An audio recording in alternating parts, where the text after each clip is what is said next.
D3, les podcasts culturels de Tanger et du nord du Maroc.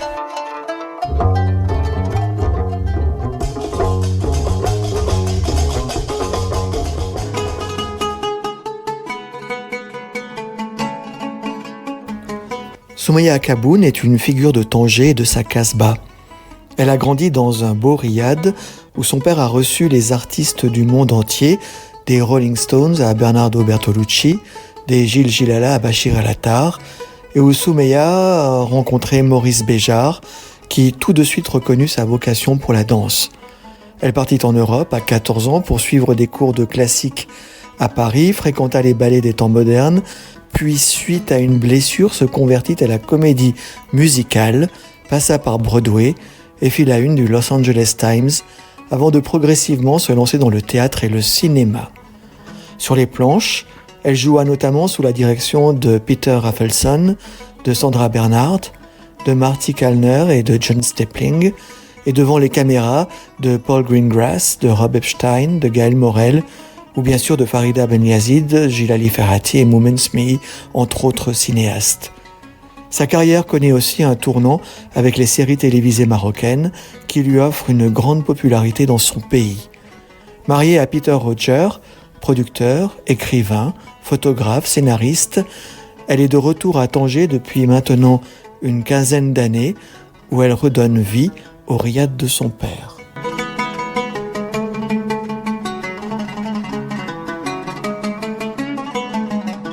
Voilà rue Ben Abou, dans la Casbah de Tanger, dans une célèbre maison de la ville, en présence de Soumaïa Akaboun. Soumaïa Akaboun, qui est actrice, mais qui tout d'abord va nous expliquer quelle est cette belle maison, ce beau riad célèbre dans lequel nous nous retrouvons et où toi-même tu vis, je crois d'ailleurs maintenant. Oui, c'est dans la maison que je vis, la maison où j'ai grandi, la maison que mon père a acquis dans les années 80, enfin 70-80. Et le plus drôle, c'est que à ce moment-là, à cette époque-là, la Casbah était pas un endroit où, en fait, c'était mal famé.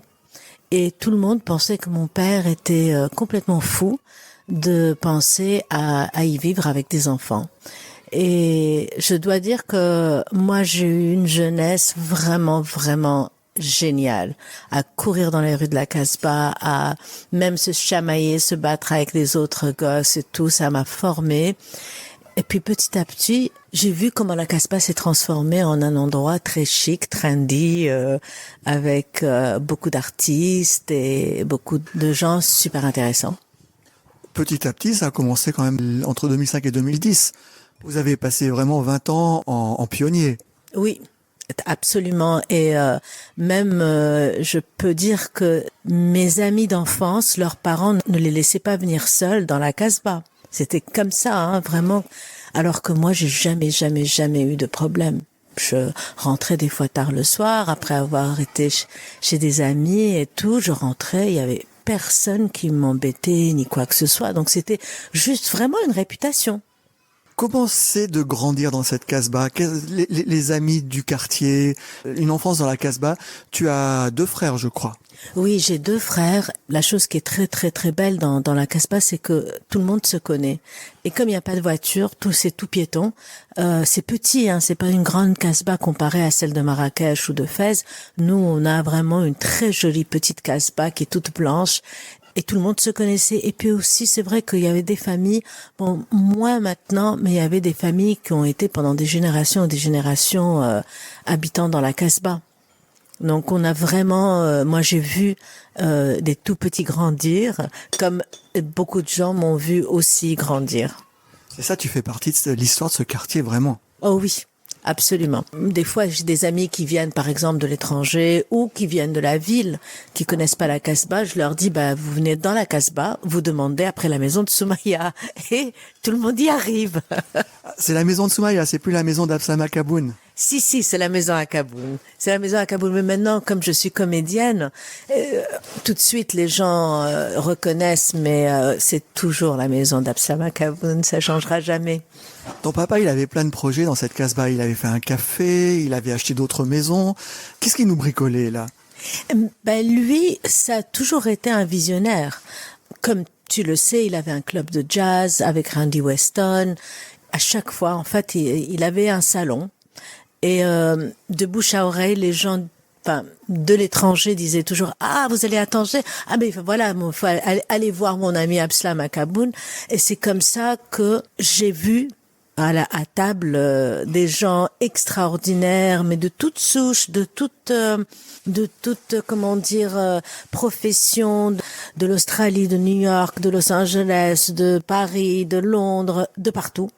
Et chacun était aussi intéressant que l'autre, et papa toujours avait cette porte ouverte autant aux artistes marocains qu'aux artistes étrangers, et il adorait les faire rencontrer en fait et faire des fusions, dont les Rolling Stones et Jajouka, Randy Weston et les Gnawa, Dizzy Denton et les Mshaheb, les Jilala, Nasl Rewan, tout ça. Chaque fois qu'il y avait un artiste musicien qui venait, ou un acteur ou un réalisateur, papa voulait toujours avoir ces rencontres chez lui entre le Maroc et l'étranger. Tu as un peu poursuivi cette tradition de maison ouverte et de salon. Oui, absolument. Et c'est d'ailleurs mon grand souhait, c'est de continuer. Je sais pas si tu l'as vu, mais je restaure la maison parce que la maison était quand même fermée pendant 15 ans. Et donc une maison qui n'est pas habitée se délabre malheureusement. Et donc j'ai passé ces derniers 5 ans à restaurer la maison petit à petit, à la rendre comme elle était, et aussi ouvrir la porte aux jeunes artistes marocains comme aux artistes étrangers, et faire juste des rencontres, des salons comme ça. Alors qui vient chez toi, par exemple, en ce moment, ces derniers temps? Alors, Matt Dillon qui est venu, j'ai eu, oh mon Dieu, comme ça, il faut que je pense très fort. Il y a Sting aussi qui est venu, il y a, bon, les Rolling Stones il y a un moment, bah,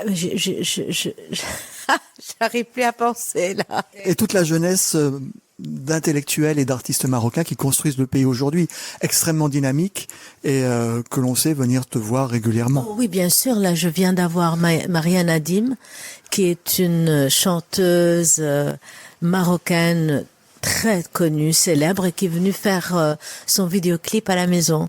Et bien sûr, je lui ai ouvert les portes, et je suis dans le vidéoclip aussi parce que c'est elle est enceinte, donc c'est un peu un hommage à son bébé qui est dans son ventre, et aux mères, et à l'amour de la mère pour son enfant.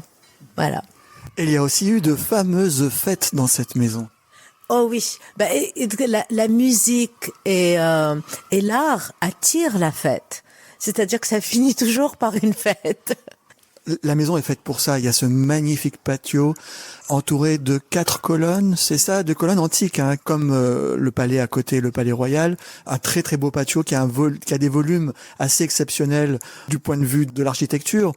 C'est fait pour ça. Oui, d'ailleurs, même la sonorisation, c'est pour ça que les Rolling Stones sont venus enregistrer Continental Drift dans l'album Steel Wheels. C'est parce que la sonorisation de la maison est exceptionnelle. Comment elle est construite, c'est les volumes et les murs, et l'épaisseur des murs. Et donc, typiquement, c'est un riad. Puis il n'y en a pas beaucoup dans Tanger. C'est un petit riad tangérois, voilà. C'est très rare à Tanger où le temps ne le permet pas. Le riad, c'est vraiment une structure architecturale du Sud. Oui, c'est ça, exactement. Mais cette maison est construite d'une telle façon que elle respire. Elle est très saine même avec ce climat tangérois, le climat du Nord. Avec des étages, une somptueuse vue sur les bas de la Casbah, les hauts de la Médina et la ville nouvelle. En fait, les gens savaient construire avant, dans le sens que le soleil fait le tour de la maison, c'est-à-dire que toute la journée il y a le soleil qui passe, et il y a cette vue bien sûr sur la baie de Tanger et la ville de Tanger, mais ça a été conçu de cette façon-là pour que l'humidité parte, que cette maison soit toujours illuminée et qu'il y ait toujours cette lumière et cette chaleur.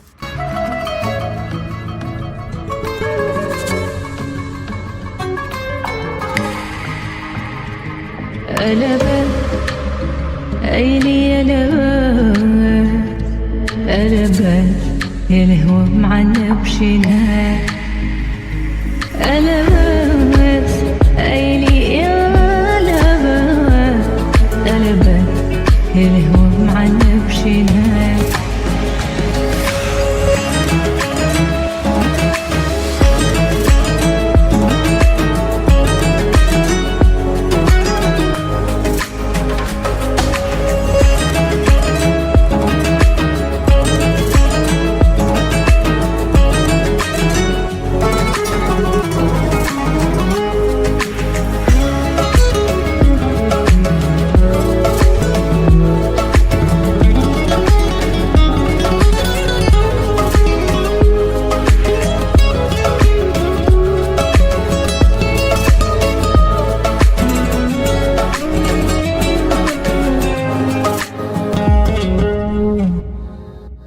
C'était une maison qui appartenait à la famille de l'Arbi Yacoubi. Je crois que ton père m'avait raconté ça. Ah ça, je sais pas. Je sais que c'était le Bacha Ben Abou qui avait la maison. Et puis après ça, les héritiers ont vendu. Et il y a eu un couple anglais, je crois, qui l'a acheté, mais qui n'arrivait pas à la restaurer. Et papa l'a récupéré à ce moment-là. Ben Abou, qui était de la famille de la maman de l'Arbi Yacoubi, qui est aussi une très belle figure du cinéma au Maroc. Alors parlons cinéma. Comment toi tu es arrivé au cinéma? Alors moi, d'abord par la danse. J'avais rencontré Maurice Béjart, encore une des figures célèbres qui sont passées par Tanger, et je l'ai rencontré à Tanger. Il m'a vu danser et il m'a proposé de venir à MUDRA, qui est l'école professionnelle des interprètes du spectacle, et c'est comme ça que j'ai commencé en fait ma carrière, et comme le monde a changé pour moi. Cette rencontre a changé beaucoup de choses dans ma vie. C'était les ballets des temps modernes, c'est ça? C'était le ballet du XXe siècle. Donc j'ai fait l'école, j'étais stagiaire dans sa compagnie, et après j'ai dansé avec lui, et de là je suis partie vivre à Paris, et après ça à Madrid, Londres, New York, Los Angeles. Voilà, ça c'était mon parcours en fait des villes où j'ai habité, et à chaque fois que je voyageais, c'était pour le travail. C'est-à-dire que j'ai pas choisi d'aller à Los Angeles vivre, c'était parce qu'il y avait du travail pour moi, qu'on m'a proposé d'aller travailler, que je suis allée. Comme New York, comme Londres, comme Madrid et Paris. Mais tu es partie très tôt de Tanger. Oui, je suis partie, j'avais 14 ans. Comment ça se fait? Comment on peut à 14 ans partir, se débrouiller toute seule? Je me le demande encore. Non. En fait, je crois que mes parents étaient très ouverts d'esprit. Me laisser une jeune fille de 14 ans partir danser, je pense qu'ils avaient une confiance aveugle dans moi. Mais pour moi, en fait, la danse, c'était tout ce que je voulais. Je dormais danse, je mangeais danse, je vivais danse. Donc, j'étais pas une fille qui cherchait d'autres choses ou j'étais distraite par autre chose. C'était vraiment que ma vie. Comment peut-on désirer s'imaginer danseuse en étant une petite fille à Tanger dans les années 80? En fait, j'ai eu la chance, c'est qu'il y avait une école qui s'était ouverte par une danseuse étoile de l'Opéra de Paris qui s'appelait Noël Christian, dont le mari s'occupait des athlètes qui se font mal ou des gens qui ont un mauvais genou, hanche, dos. Donc lui, il corrigeait la posture des gens, tout ça. Un kiné, en fait. Voilà, un kiné. Et elle, comme elle était danseuse étoile à l'Opéra de Paris, elle est venue avec son mari à Tanger et elle a ouvert cette petite école de danse classique. Maman l'a su et m'a mis à l'âge de... Je devais avoir 5-6 ans quand je suis rentrée chez Noël Christian, et elle m'aimait beaucoup parce que j'étais filiforme et que toutes les danseuses de danse classique du ballet sont très minces, et moi je l'étais et j'étais souple, donc voilà, et j'adorais danser. Donc c'est elle qui m'a vraiment donné la base, une base très forte pour pouvoir après joindre MUDRA. C'est un hasard fou que de trouver une danseuse étoile à Tanger qui ouvre une école, c'est incroyable. Oui, mais ça c'est Tanger. C'est ça, la beauté de Tanger, c'est qu'on rencontre des gens incroyables et je sais pas si on dit en français insoupçonnables, parce que rencontrer Maurice Béjart comme Noël Christian, comme un Bertolucci ou un Jim Jarmusch ou je vais raconter une histoire qui est très drôle. On était dans la cour avec papa et il y avait un jam session. Il y avait des amis qui sont venus et qui jouaient un peu la guitare, un peu. Et la porte était ouverte, parce que mon père laissait toujours la porte ouverte quand il y avait de la musique, que quelqu'un venait, et tout d'un coup, on entend quelqu'un jouer aux percussions, on se retourne, et il jouait très mal. Donc on l'a remarqué. Et c'était Martin Fieldman. C'était en fait un acteur de Frankenstein Junior du film. C'était lui, le bossu, qui ouvrait la porte, cet acteur qui était très drôle et magnifique. Et il était rentré comme ça. Et c'est papa qui l'a reconnu. Et ils se sont liés d'amitié. Et il est revenu tous les ans pendant 3 ans. Parce qu'après, malheureusement, il était décédé. Mais il venait et il disait que c'était la meilleure soirée qu'il a passée de sa vie. Alors qu'il a vu la porte ouverte, entendu de la musique et rentré. On le connaissait pas. Donc voilà, ça c'est Tanger.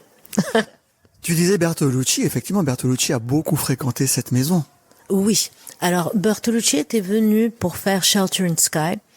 Il y avait lui, il y avait Andrew Karsh, c'est un producteur qui a fait Moneyball, qui a gagné un Oscar et tout était avec lui.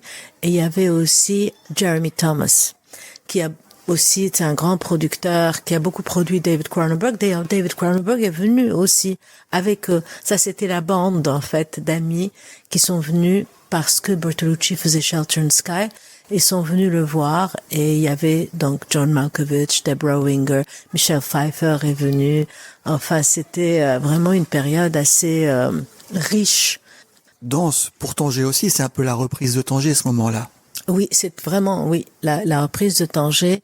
Encore une fois, quelqu'un a dit à Bertolucci, d'ailleurs aussi Richard Horvitz, qui est compositeur et qui joue la flûte, le ney, qui a fait beaucoup.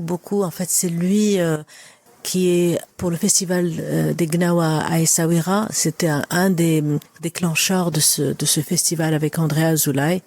Richard Horvitz faisait une partie de la musique de Shelter in Sky et il est venu avec Bertolucci qui l'a présenté à papa et donc après ça a enchaîné tout ce monde-là et pratiquement tous les soirs ils étaient là pendant le tournage. Et John Malkovich, s'installant à Lisbonne, il venait passer des week-ends très facilement chez ton père, ici donc. Oui, et il s'aimait beaucoup. Je dois dire que papa avait un intellect très développé, il était très cultivé, mais aussi il avait un sens d'humour qui était vraiment très fin. Donc les gens aimaient venir et passer du temps avec lui parce que c'était un très bon raconteur et aussi il avait, une estime pour le patrimoine marocain, pour l'art marocain, pour la musique marocaine qui était très grande et il transmettait ça. Et les gens adoraient venir parce que il sortait, il y a en fait un dicton qui est dans le grand salon qui dit, en arabe bien sûr, c'est une philosophie soufie qui dit « Toi qui rentres par cette porte, viens avec un cœur ouvert et un cœur tendre, je t'accueillerai de la même façon et je souhaite que tu partirais plus riche de notre expérience. » C'est une gravure, un bas-relief gravé dans le patio? Oui, ouais. Et donc c'est ça, en fait, sa philosophie à lui, et principe, sa façon de vivre était vraiment avec ça. C'est qu'il voulait toujours que les gens sortent de la maison, partent plus riches de connaissances et de culture que quand ils sont venus. En tout cas, plus heureux et plus joviaux, avec beaucoup plus de joie et de bonheur dans les yeux. Riches de tout ça, oui. Ya habibi.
يا حبيبي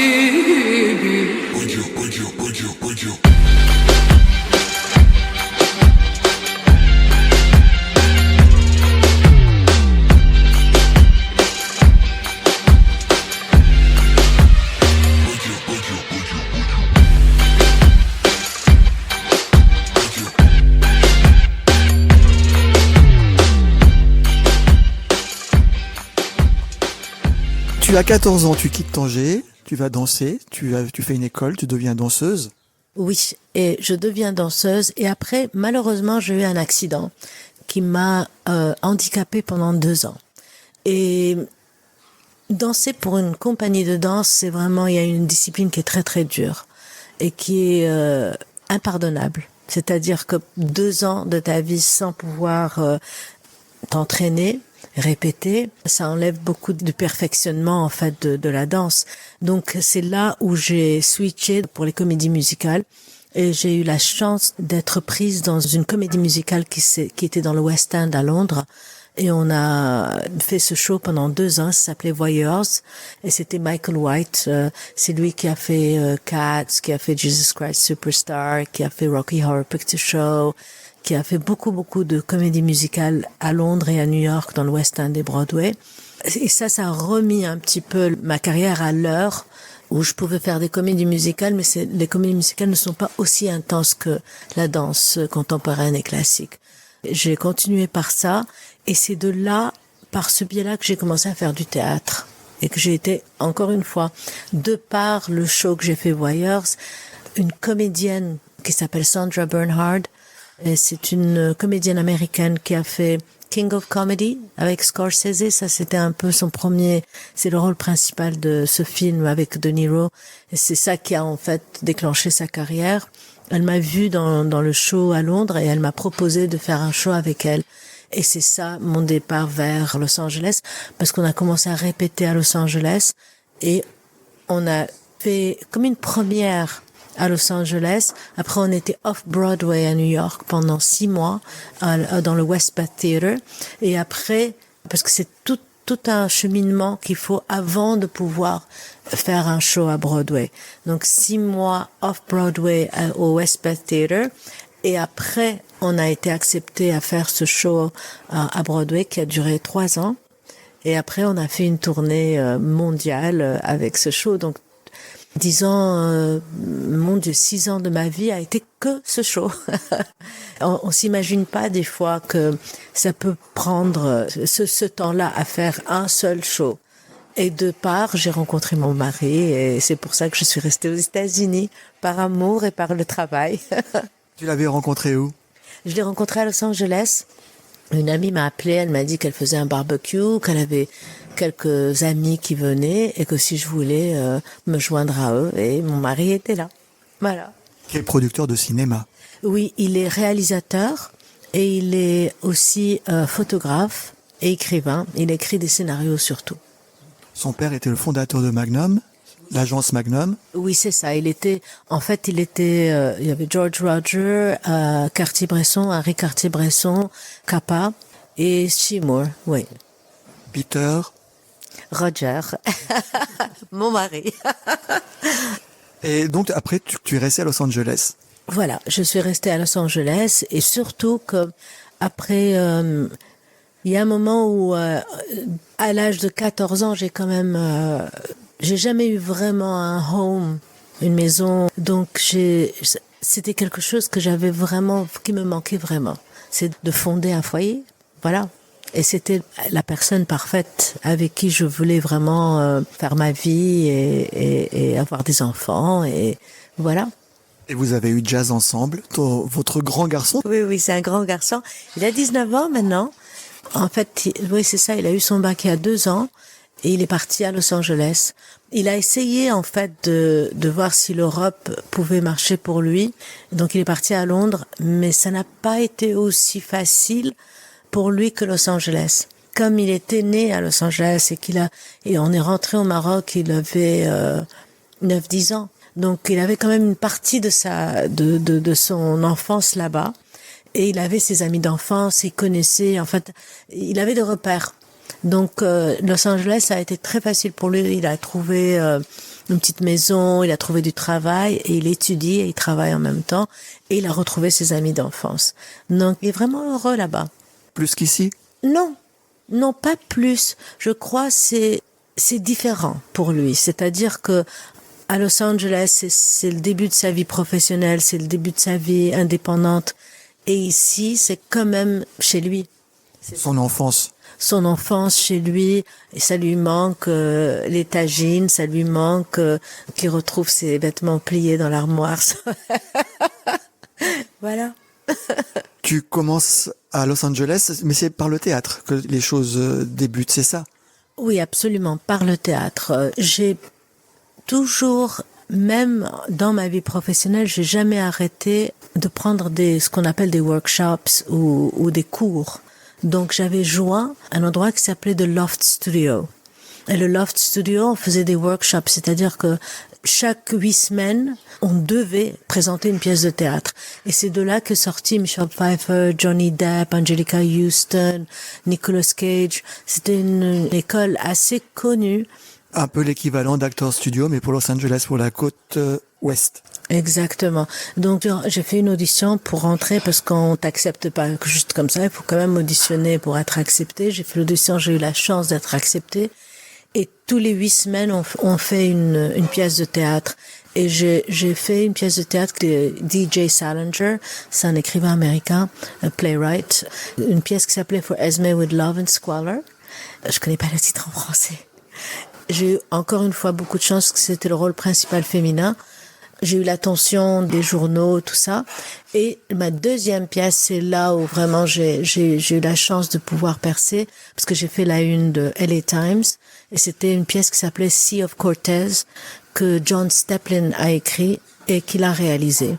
Et ça a eu beaucoup de succès. Encore une fois, j'ai eu la chance d'avoir le rôle principal féminin. Et on a fait la une du LA Times et j'ai fait la couverture, et c'est ça qui a vraiment déclenché un peu ma carrière. Le théâtre, c'est important pour toi? Oui, bien sûr, parce que je pense que comme la danse classique, où le piano, c'est la base de tous les instruments, la danse classique, le théâtre aussi, c'est quand même un jeu différent que le cinéma, parce que le cinéma, la caméra est proche, on est beaucoup plus diminutif dans nos gestes et tout, mais le théâtre, c'est une sensation qui est énorme parce qu'on est en contact avec le public. Donc on sent le public nous sent, on a une relation, c'est une interprétation qui est spontanée et immédiate, alors que dans le cinéma, c'est beaucoup plus, on est beaucoup plus seul, c'est beaucoup plus interne, c'est beaucoup plus, on répète, alors que dans le théâtre, on n'a pas ce luxe, c'est vraiment direct, c'est spontané. Mais ça fait quand même assez longtemps que tu as pas fait de théâtre. Oui, ça fait un moment. Malheureusement, parce que j'ai été occupée par le cinéma, par la télévision, et ça prend beaucoup de temps, et on ne peut pas s'engager. Comme j'ai dit tout à l'heure, une pièce peut prendre 2 ans entre les répétitions, monter une pièce et la jouer, de 2 ans jusqu'à 6 ans. Alors que si je suis prise dans un show comme ça, je ne pourrais pas me permettre de faire du cinéma, et je voulais explorer aussi ce thème. Et peut-être que si tu te lances dans un show comme ça aussi, tu es obligé de quitter Tanger 2, 3, 4, 5, 6 ans, 10 ans. Ça, c'est bien vrai aussi, oui. Et comme j'étais maman, c'est vrai que j'avais envie aussi d'être maman, d'être beaucoup plus présente pour l'éducation de mon fils. Beautiful tango, take me by the hand. Beautiful tango, oh, until you make me dance. How sweet it can be if you make me dance. How long will it last, baby, if we dance? Come to the world, come to the world. And baby, let me show you things, 'cause time is running and we can't lose. Baby, come and dance, we gonna make it through, 'cause we've got time. Yes, we've got time. Beautiful stranger, don't wanna know your name. Beautiful stranger, oh, just take me by the hand. 'Cause how sweet it can be if you make me dance. How long will it last, oh baby, if we dance? Come to the place where the skin speaks, secret words in Spanish, where the night turns out the lights of day, for us to show some courage. So don't go, if you wanna know, don't go, if you don't know, don't go. Et alors du théâtre au cinéma, comment ça s'est passé? Le cinéma, en fait, c'était... Mon Dieu, ça a été graduel, hein, ça n'a pas été facile tout de suite, parce que j'ai eu des moments où j'ai travaillé et après j'ai pris quand même. Alors, vraiment quand ça a pris, j'avais décidé d'arrêter parce que je voulais éduquer mon fils pendant 4 ans. Et une directrice de casting avec qui j'avais travaillé avant m'appelle et me dit « Écoute, il y a Paul Greengrass qui fait un film qui s'appelle Green Zone. Ça fait longtemps que tu n'as rien fait.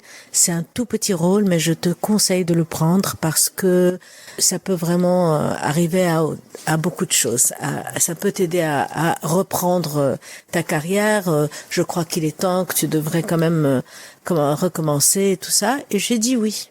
Et j'ai eu la chance que ce petit rôle s'est transformé en quand même un rôle beaucoup plus grand. C'était avec Matt Damon.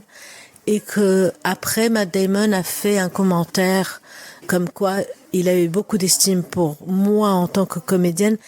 Et c'est drôle, hein, dans toute modestie, c'est que quand quelqu'un comme Matt Damon en fait, te paye un compliment aussi grand, les gens t'appellent beaucoup plus. Et c'est incroyable ce que la célébrité et la force que ça a pour t'aider à recommencer à travailler. Ça m'a vraiment, vraiment beaucoup aidé. Quand Matt Damon est venu tourner Jason Bourne à Tanger, tu étais dans le film?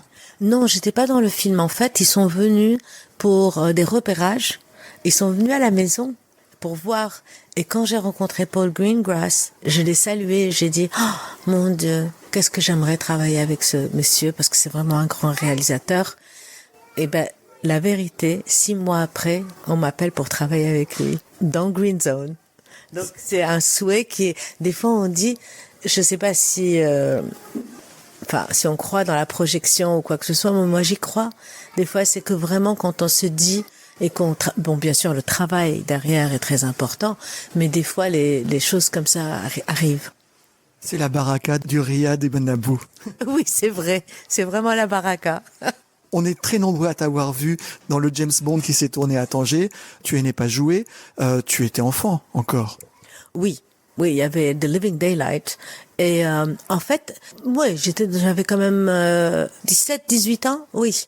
Et j'ai eu la chance, en fait, là, c'était The Living Daylight avec Marianne Dabo et Timothy Dalton.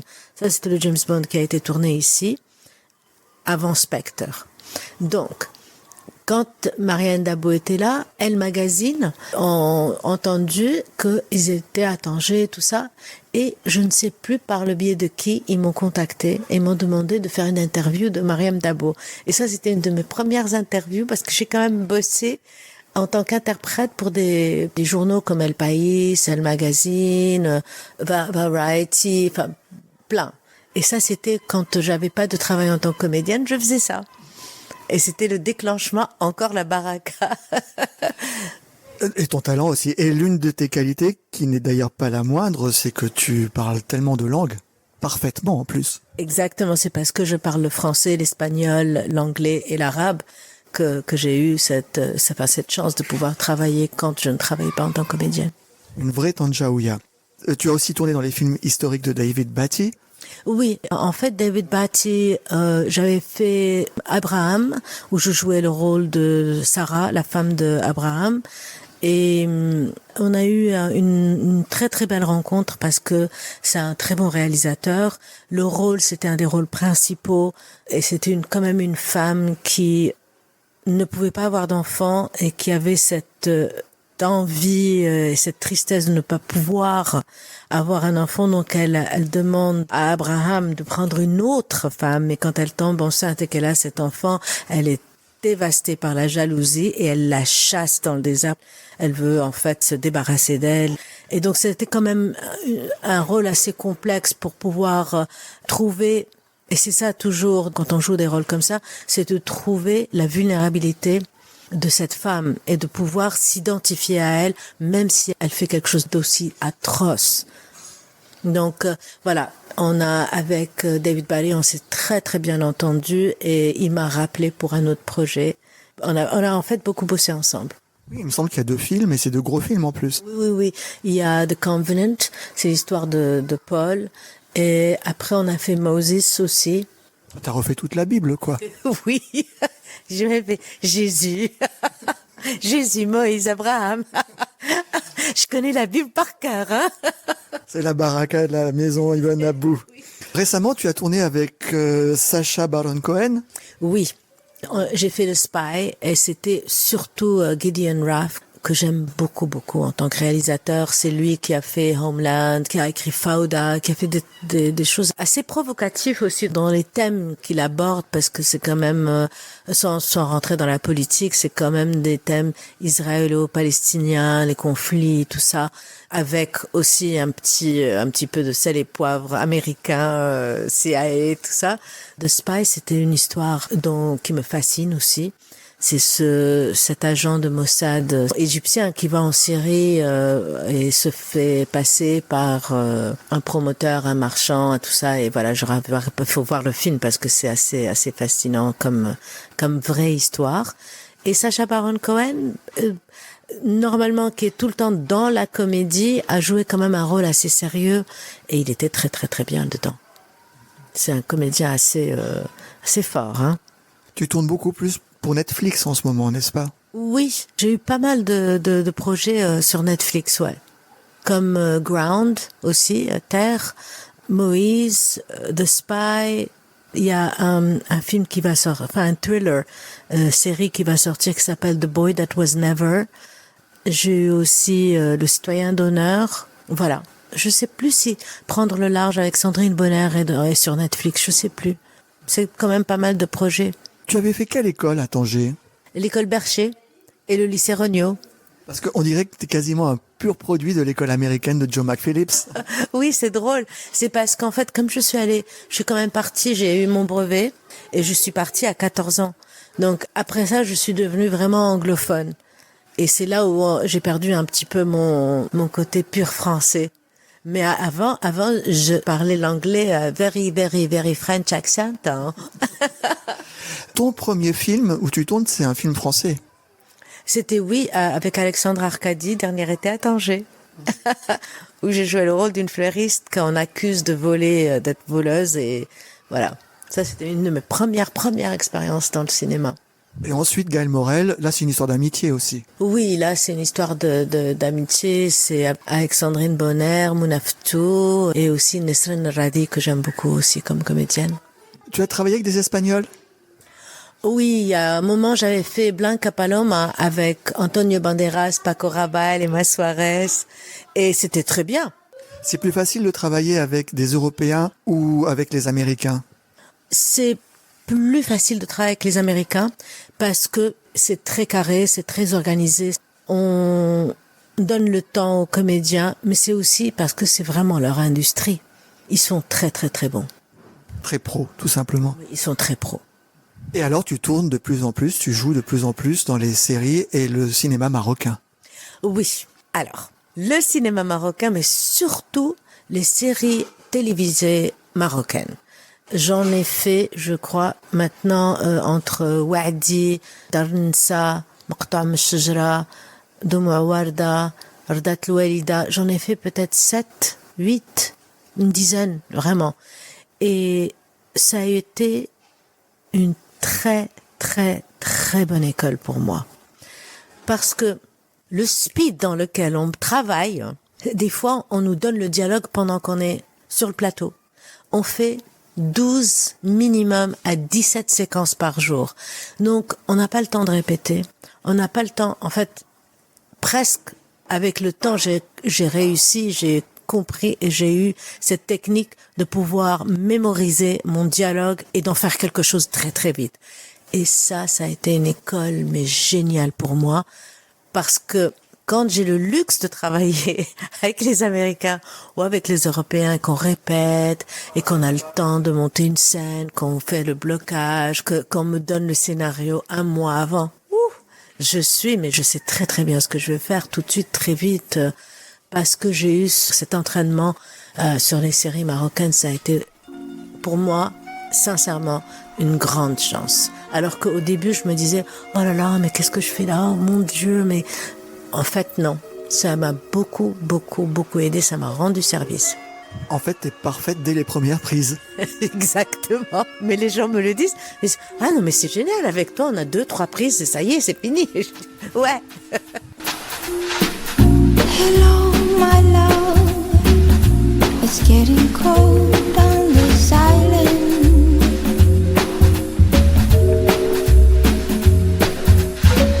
I'm sad alone.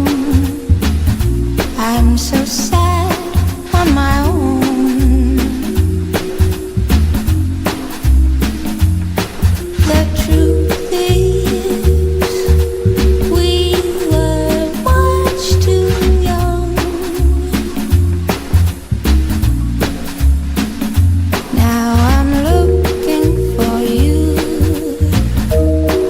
or anyone like you.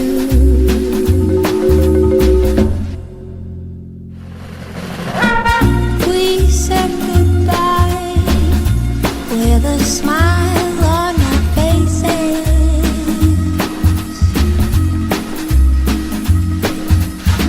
Now you're alone. You're so sad on your own.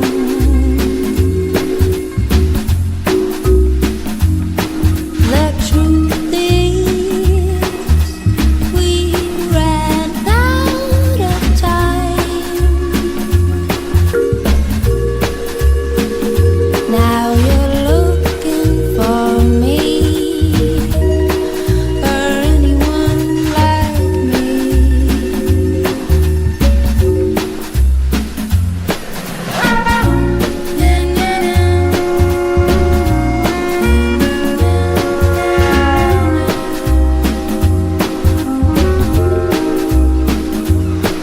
Et il y a donc le cinéma marocain, des auteurs. Tu as récemment joué avec Hicham Haji, je crois, pour Hicham Haji.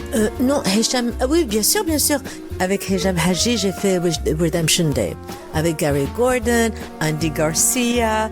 Oh, mais j'avais quand même, et aussi Martin Donovan, que je trouve un comédien exceptionnel, vraiment.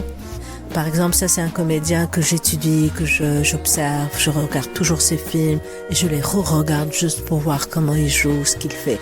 Et même si ça n'a pas de différence entre hommes et femmes, hein, on peut toujours apprendre de par des comédiens, que ce soit un comédien ou une comédienne.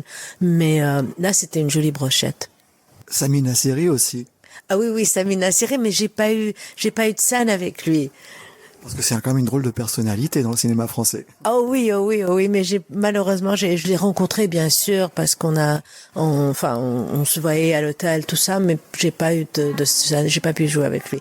Les personnalités que j'ai trouvées assez drôles, c'était dans Le Citoyen d'honneur, Cadmerade, Jamel Debbouze, mais eux, c'était aussi une belle brochette de la comédie française. Et sans doute du plaisir, beaucoup de plaisir de travailler avec eux. Mais un énorme plaisir parce que on n'arrête pas de rire. Toute la journée, c'est que du bonheur, que de la joie. Parce qu'ils sont très très drôles. Et c'est blague après blague. C'est pas quelqu'un qui va se foutre de ta gueule pour rigoler. Non. Au contraire, ils ont cet humour d'eux-mêmes. Ils se foutent de leur propre gueule. Et aussi, ils sont juste très très drôles. Ils se donnent la réplique, mais c'est du ping-pong, c'est génial. Et bien sûr, on apprend beaucoup avec ces gens-là. Tu parlais des modèles d'acteurs. Quels ont été tes modèles d'ailleurs? Bien sûr, chez les Américains, Meryl Streep. J'ai beaucoup d'estime, par exemple, pour Sandrine Bonner. Enfin, chez les Européens. Bon, bien sûr, tous les grands, là, De Niro, Al Pacino, Dustin Hoffman, Sean Penn, chez les hommes. Il y a aussi ce film qui a gagné l'Oscar. Anatomie d'une chute. J'ai trouvé, mais Juste, je regardais cette femme en me disant, oh, mais elle est extraordinaire. C'était un régal de voir ça. Et justement, c'est des films, là, par exemple, en parlant de ça, pour moi, le film dont je suis le plus fière, que j'ai fait il y a pas longtemps, ça s'appelle Crossing. Et ça, on a tourné ça en Croatie. C'est l'histoire de 3 couples sur un bateau qui ne se connaissent pas et dont la vie se clash et se croise et voilà. Avec qui ton rêve serait de jouer? Quel réalisateur? Quel acteur? Quel serait le projet idéal pour toi? Jacques Audiard, en tant que réalisateur, j'adorerais. Chez les Américains, Wes Anderson, bien sûr, parce que c'est tellement stylisé, tellement des rôles de composition magnifiques et tout. J'oublie le nom de ce réalisateur qui vient de faire Poor Things avec Emma Stone, c'est où elle joue un peu, c'est un peu le truc de Frankenstein. Elle a gagné l'Oscar pour ça. Je trouve que ce réalisateur aussi est magnifique. J'aime beaucoup mes Marocains aussi, Yacine Fennan, j'adore jouer avec lui. Alors les Marocains, il faut en parler, parce que quand même, tu as tourné avec les 3 grands Tangérois. Oui, j'ai tourné avec Moumen Smihi, j'ai tourné avec Farida Bliazi, j'ai tourné avec Jilali Farhati. J'ai beaucoup aussi aimé tourner avec Samia Akario, qui est quand même de Chaouen, mais on se dit tous c'est les filles du Nord. J'aimerais beaucoup aussi jouer avec Mariam Mbarek, qui a fait le film Sophia. J'aimerais bien bosser avec elle. Il y a quand même des réalisatrices femmes qui sont en train de faire des très très belles choses, comme Leila Marrakchi, Mariam Toussani, pas mal, hein, Sophia Alaoui, qui a fait Animalia, enfin, pas mal, hein, c'est... Et même des hommes d'ailleurs. Oui, mais on n'était pas aussi nombreuses. Il y a quand même une jeune génération de femmes qui font de très beaux films. Ces grands Tangérois, ça t'a apporté quoi dans ta carrière? D'être en famille un petit peu? Oh oui, bien sûr. Bien sûr, d'ailleurs, on est toujours une famille. C'est-à-dire que quand on se voit, c'est pas par rapport au respect professionnel et cette amitié qui n'est que professionnelle, c'est vraiment la famille. Qu'est-ce que Tanger a pu t'apporter à toi en tant qu'actrice, en tant qu'artiste? Pour moi, Tanger a été vraiment une plateforme extraordinaire parce que ça m'a appris à ne pas avoir peur. Et je crois que c'est comme ça que j'ai réussi à ne pas avoir peur d'aller vers l'horizon, d'aller vers d'autres frontières, de vivre dans des villes aussi grandes et des fois dangereuses comme Los Angeles, New York, Londres, Paris, Madrid. J'ai jamais eu cette peur parce que Tanger était tellement cosmopolitaine que je connaissais ces gens-là. C'est-à-dire, j'avais pas peur de cet étranger. Et en même temps, je me retrouvais à chaque fois à vraiment avoir des expériences extraordinaires. Donc c'est Tanger, en fait, qui m'a donné ce courage de aller m'adapter et ne pas avoir peur. Et aujourd'hui, à ce jour, qu'est-ce que tu penses avoir apporté à Tanger? J'espère que j'apporterai beaucoup. Je suis dans la réflexion de qu'est-ce que je peux apporter. Alors, pour moi, j'adore, et c'est ça ce que j'ai envie de faire aussi, c'est d'enseigner des jeunes comédiens, des jeunes danseurs et les préparer pour aller plus loin.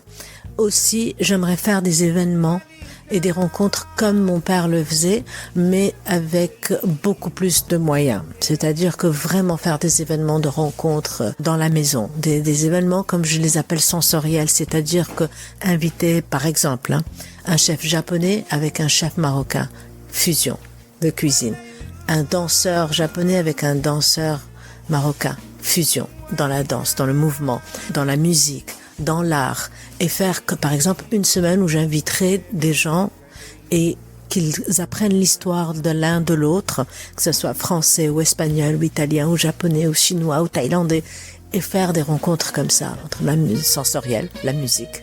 Ça, c'est effectivement un projet qui demande beaucoup de moyens. Oui, exactement. Donc je suis en train d'essayer de construire des sponsors pour pouvoir trouver de l'aide pour faire ça.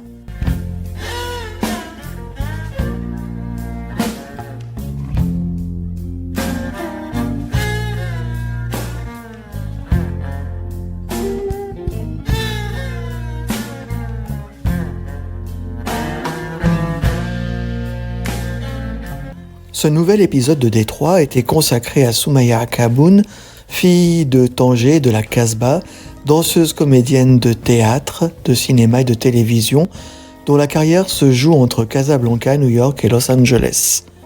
Entretien réalisé dans le riad où Soumaya Kaboun vit avec Peter Roger et où les bruits de cuisine sont ceux d'un dîner qui se prépare pour le chanteur Sting.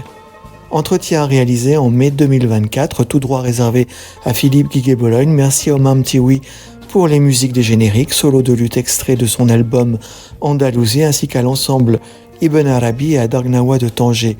La playlist de cet entretien, établie par Soumaya Kaboun, est formée de Alabas, de Tleta Outletin Soul, Shama et Amin Nahami, de 1001 Nights Arab Trap 7 de DJ Kabou et NGM, de Beautiful Tango de Indizara, de Coupe Island Blues de Coupe et de Haïdou de Ali Farka Touré, les 5 morceaux ayant été gentiment empruntés à leurs ayants droit.